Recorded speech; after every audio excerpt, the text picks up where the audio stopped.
De Gee's FA Cup nightmare gives Man United a goalkeeping conundrum. London, Manchester United do not tend to play their first choice goalkeeper in the FA Cup. After David De Gee's performance against Chelsea at Wembley, the jury is now out on whether they did so in this FA Cup semi-final.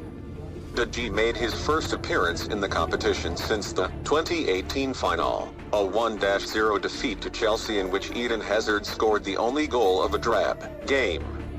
This latest meeting of two clubs with a combined 20 FA Cups followed a similarly meandering pattern until a prolonged first-half stoppage time period following a head injury sustained by United's Eric Bailly.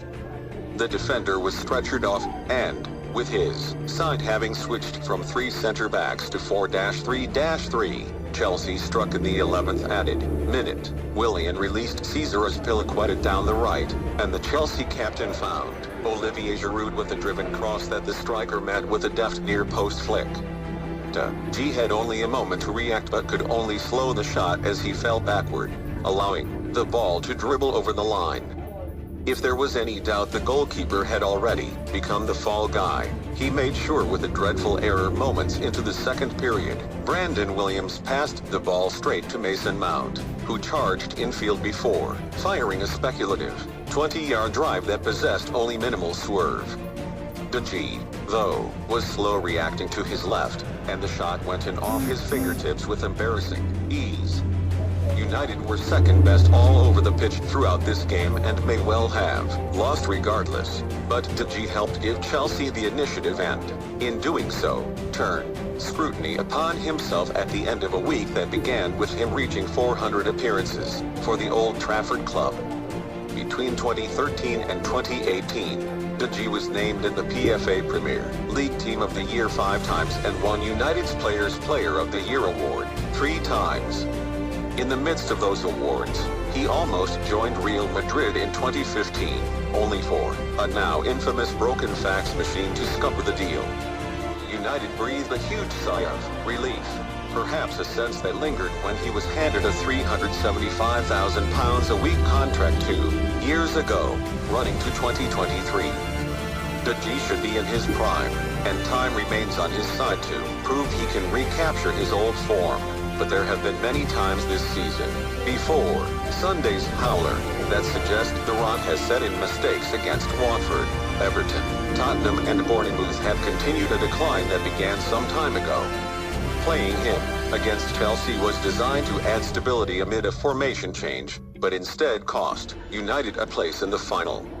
Backup Sergio Romero faced Wolves twice, Tranmere, Derby and Norwich earlier in the competition and conceded 1 goal. Indeed, the 33-year-old has 9 clean sheets in his past 12 games. The level of opposition may have been lower than Chelsea, but his concentration must remain, which cannot be said of De Gea at present.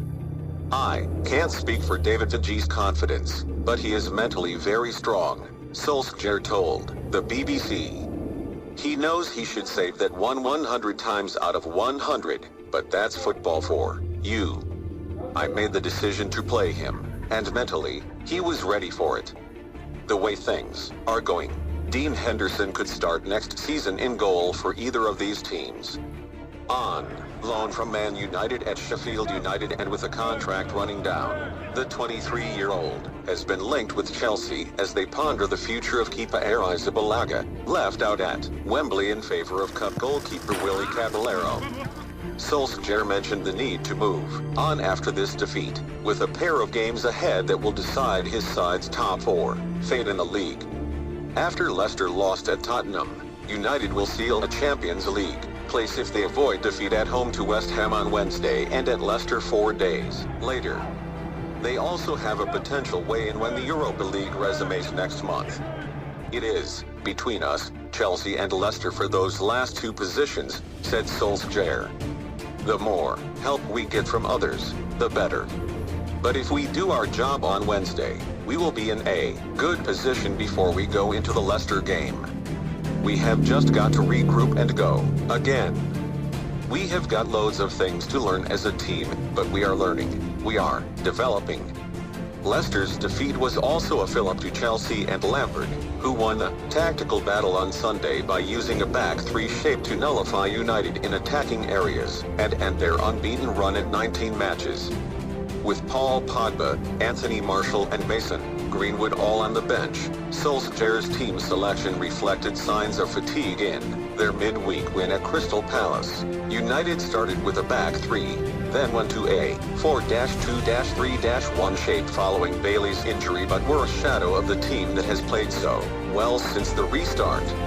Olivier Giroud bullied Harry Maguire, Mason Mount excelled in midfield, and Chelsea advanced while resting Christian Pulisic for their own final Premier League push, with games at Liverpool and against Wolves. The need to regroup quickly, then, is clear for both teams, but amid the to and fro for cup glory and top four finishes, De Gea's day to forget has renewed a problem to United that might need to be solved once and for all during what is set to be a short break before the new campaign begins. Whoa. Come on, guys. Subscribe. Right now.